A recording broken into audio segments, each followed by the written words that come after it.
I remember when I was younger, we'd go to hospitals and get their gloves that they didn't use anymore. We would blow the air in it and put bandages around it, 3 or 4, and boom, you have a soccer ball. We spend all our time during the day playing soccer, and you forget about how hungry you are, you forget about problems, you're just playing. When I was 6 years old, my dad was killed during the Civil War in South Sudan. When my dad was alive, me and about 19 other relatives were going to school, but after he died, we all dropped out.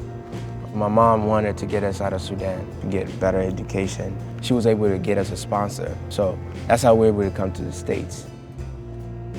I started playing basketball to give me something to do. Before you know it, I loved it, and I was able to find a mentor. He helped me in terms of getting the violence out of me. He said, take all that anger and use that, to bring the changes you want to see on a larger scale.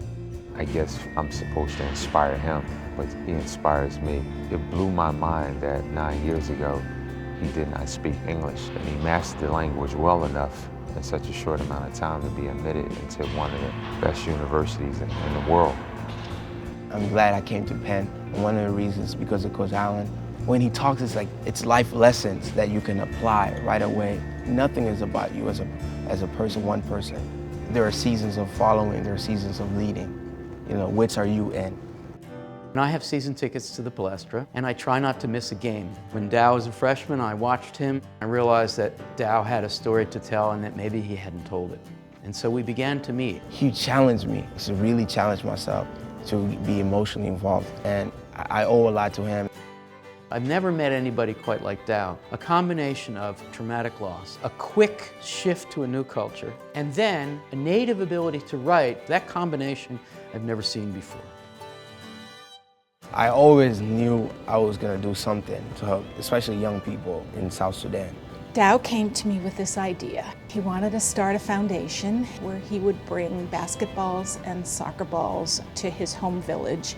The Projects for Peace funds 100 projects that will promote peace around the world. And Dau's project was one of the 100 that was funded that year. He won $10,000 to start the foundation. The board at Penn, every week we meet, we're pretty much the heart of the foundation. They allow me to dream big. Our main goal is to stop violence and poverty in South Sudan using education and sports. Dau's put together a fantastic group of people. There are people like me who can do the website, there are people who know about money, and there are other people who have connections to all sorts of other resources and other organizations. And the fact that everyone's together can be attributed solely to him and his amazing story. When we get a call from one of the kids who we're sponsoring to go to high school, that's when you really realize that it's not just a group of people who are insulated at Penn. You really do have that global connection to people on the other side of the world. Penn has been the best choice I've made thus far in my life. The people at Penn, that's what makes it special. People that are motivated to be more than just average. People who are daring to dream beyond what other people tell them they can and cannot do. I named the foundation after my father, the Dau Jok Youth Foundation, because I believe if you enable the youth, you enable the country as a whole. My father passed.